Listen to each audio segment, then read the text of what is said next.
As any of you who have been around on this channel for at least a little while will have probably seen, I tend to focus in much more on horror and conventional kind of psychological thrillers rather than stuff like action or drama, and in the earlier days of the channel I would occasionally move into those things as well, movies like £7 for instance, but I don't tend to stray off the path of psychological thriller and general horror that often, but when I do, it tends to be because I really enjoyed a particular film in whatever genre it happened to be outside of my basically bread and butter on the channel. Now for me this was one of those occasions because there are aspects of thriller in here, but I wouldn't really classify it as one. It's more like a kind of mockumentary but with very well-known actors involved, far more so than you usually have, in more of a drama.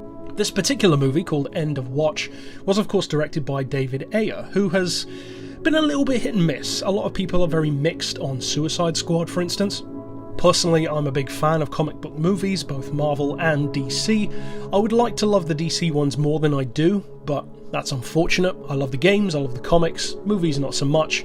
But what he tried to do with that movie and what it ended up being seemed to be two very different things, and that was unfortunate. But it's with a movie like this that, if I recall correctly, I believe he wrote as well, if memory serves me. This is where he shows what he can really do.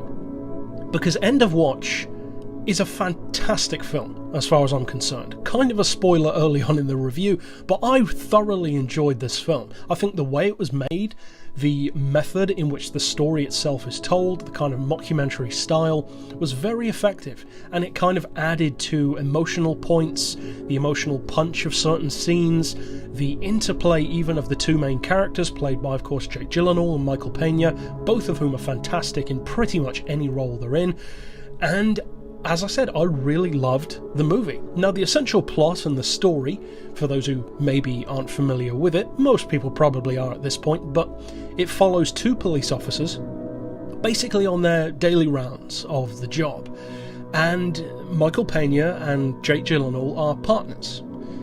And Jake Gyllenhaal is trying to, if I recall correctly, I think do a college course. I can't recall what the course is, or a university course, college course, something like that, whatever that would be in the States. And he's trying to do some extra credit kind of bonus work to contribute toward that education. So he's decided to take a course in film production, filmmaking, that kind of thing. So he's doing his own mockumentary, but in the film it's more of a documentary for him of what it's like being a cop on the beat. So a lot of the film has this almost found footage kind of vibe, even though of course it's not found footage. As I said, it's more mockumentary than anything else, and it follows body cameras, handheld cameras, some real cameras if you want to think of it that way, like establishing shot kind of stuff, but most of it tries to have the vibe of being handheld, or at least body camera kind of stuff. And that can very easily be a treacherous kind of filmmaking to use, because it's a lot of upward shots of people's faces where you can't get proper eye contact like you usually would. It's unflattering to the actors having it that kind of angle with double chins and whatnot, at least in some cases. And it's an interesting change which could very easily just be pulled off as a gimmick. In this movie, I personally feel that it definitely wasn't a gimmick, because the film, for one thing, didn't need it to work. Whereas by definition, a gimmick, it's a film that kind of relies on that one thing.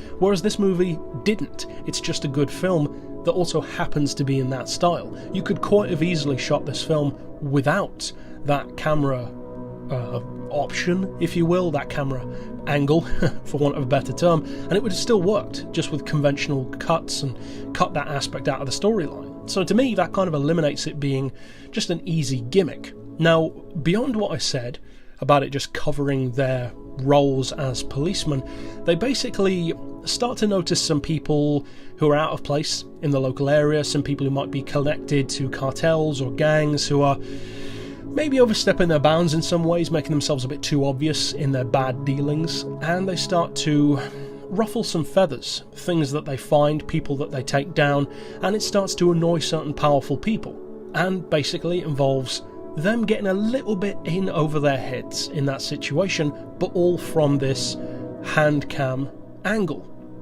And I love that combination. I'm a big fan of handheld cam stuff when it's done right, such as Wreck, or probably my favourite in the genre, Cloverfield, but a number of other times it's been done efficiently as well. And when you do it right, it really can work. Now, as far as the scores that I'm going to give this particular film, first of all, as always, we have the story and the plot. And for the story and the plot, I'm actually going to go really high, with an 8 out of 10. And the reason why I'm going to go so high is because this film doesn't really have much of a story, which sounds like a bad thing, but it's a very character-driven and actor-driven film, and allowing the actors to show what they can do, to really allow the chemistry between them to drive the whole plot along, which it very much so does in this case, I think was a smart move. It's a very good way of telling what could have felt like kind of a generic story. So I like that. I think it was very well done. I think the story was very effective. It has genuine emotion to it because they are very, very good on screen with their chemistry, their friends, the friends of friends, family. Everyone's chemistry in the film, be it good or bad, is believable. They feel like real characters. They don't feel like actors, even though they should. They're that well known, but it doesn't come off that way. Speaking of the actors involved, for the characters, the casting, motivations, that kind of stuff, I'm going to give it a full 10. And I think the reason why is fairly obvious. It ties in so profoundly with the story, the kind of value that the characters have, that the way they're portrayed has, the amount of weight that's on the actors' shoulders to drive literally the whole film. It's a lot of weight to carry, but they pull it off really well. And they make it, as I said, believable. They feel real, they don't feel like they're acting. It feels almost like a lot of it was done in the moment, like it was ad-libbed or just improvised, and I'm not sure how much of it was, I didn't look into that, but it would not surprise me at all if a lot of it was. Or at least if it wasn't improvised, it was written and delivered in such a way that was very good at making it feel like that. Again, making it feel real, not like they're reading off of a script, and I really, really enjoyed that. As far as the visuals go, well, there's some injury detail in the film, not so much in the way of like extreme effects like we usually have in my reviews, like thrillers and horror. It's not a gory kind of film in that usual way, but the visuals that were there were good. The style that the film was shot in, as I said, can very easily be done badly. I think they did it very well, so for that I'm going to give it a 7. So not ridiculously high, but I think it was very adeptly made, very adeptly shot. All the visuals are great, and despite the fact that it's done in this handycam style, you can see what's going on. I don't recall there being any annoying shots in the film where you can't see what's going on or don't understand what's going on. It's very, very well done, very professionally done. It's clearly not just done because it's a cheaper method. It's much more than that. It was a choice, it was a decision, and it was a good one to make.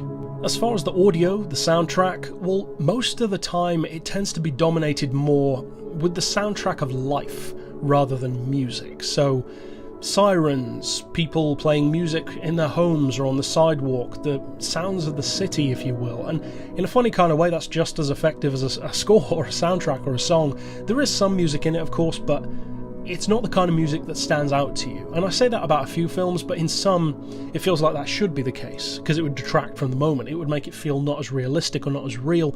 And for me, I think this is definitely one of those occasions where it benefits from being like that. So I'm going to give it a 6. It's not amazing, but it did more than capably what it needed to do to, more than anything else, pull off that feeling of realism. And finally, of course, for the rewatchability and the entertainment factor, both on your own, potentially rewatching it, and of course with a group perhaps as well, well, for that one, it might surprise you that I'm giving it another 6. So with so much praise and with some really high scores, why am I only giving it a 6 out of 10?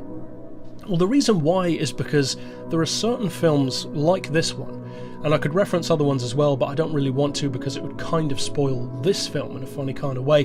But there are certain movies where they have a certain angle, a certain kind of storytelling, a certain kind of emotional punch between characters, where they don't inherently lend themselves toward rewatchability. They're more the kind of films that you experience fully that first time with an emotional hit or hits, and then the second time you appreciate something different, and you could rewatch it if you want to. Some people might like to a lot, but for me, it's not the kind of film that I'll go back to a lot. Not because I didn't enjoy it, but because it's the kind of film you have to get invested a lot in. You almost feel like you're there in the car with them, that you're kind of the third friend, if you will, in the relationship. And that works really well. But it's just not inherently as rewatchable, I don't think, from an emotional point of view, as some other films are. You have to get invested in the characters, but doing that every time isn't necessarily something that most movie watchers will want or be capable of doing. If you can, then by all means check it out multiple times, because there's certainly a lot to appreciate. It's well made, well acted, great looking, and I think it's very well carried out. And overall, as a tabulation of all 5 of the categories put together, I'm giving End of Watch a very respectable score of 3.7 out of 5, which might not sound all that good, but that's actually pretty good. That's a 7.4 out of 10, like 74%, the equivalent of on Rotten Tomatoes, so that's pretty good from me. So overall, definitely worth checking out if you're more of a fan of really good acting performances, great chemistry. There's a lot of great comedy as well between the actors. It's not just a straight cut film all the time. So yeah, if you're a fan of Jake Gyllenhaal, if you're a fan of Michael Pena, if you're a fan of cop films, it's one that is genuinely different in the way it's told, and also the story itself definitely doesn't feel generic, when it very easily could have. So on this occasion, well directed, well acted, certainly worth checking out. But that's it for this pick, of course. I'll see you guys next time, and for now, as always, thanks for watching.